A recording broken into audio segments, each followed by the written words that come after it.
here on top of our RV, we have our bat wing, which is a Sensor by Winegard. We're going to add the wingman to the underside of it. It's basically just going to cradle underneath here.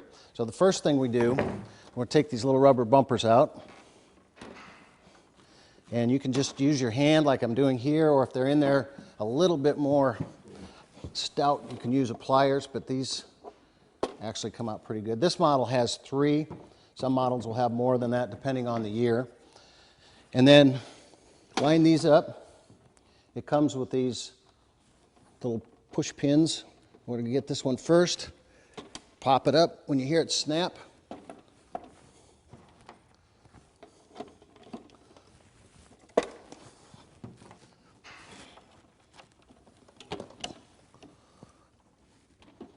And it's ready to go.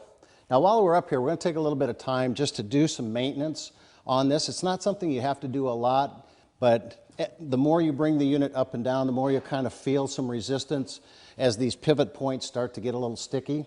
So you could spray a little WD-40 in here or a silicone spray. I actually like to use a little graphite. The graphite doesn't attract, it's not oily, so it's not going to attract dust and things and make it even worse. So I would just put a little bit here, a little bit here, got another pivot point there. And then I got a couple down here.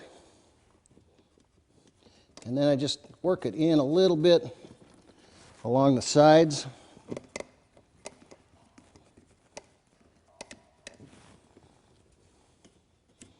So now as I raise it up and down, it's going to work in there and it's going to make that run a lot smoother.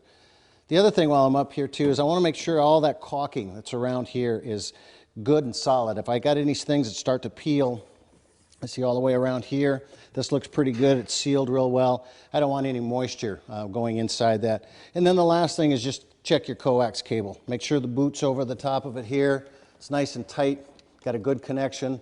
Boot's covered up in here. If these boots are starting to crack, then it'd be a good idea to replace them. Just so you don't get any moisture inside, you don't get corrosion on that connection. So a little bit of maintenance, a new wingman on the side here. We're going to get about twice the reception out of this TV.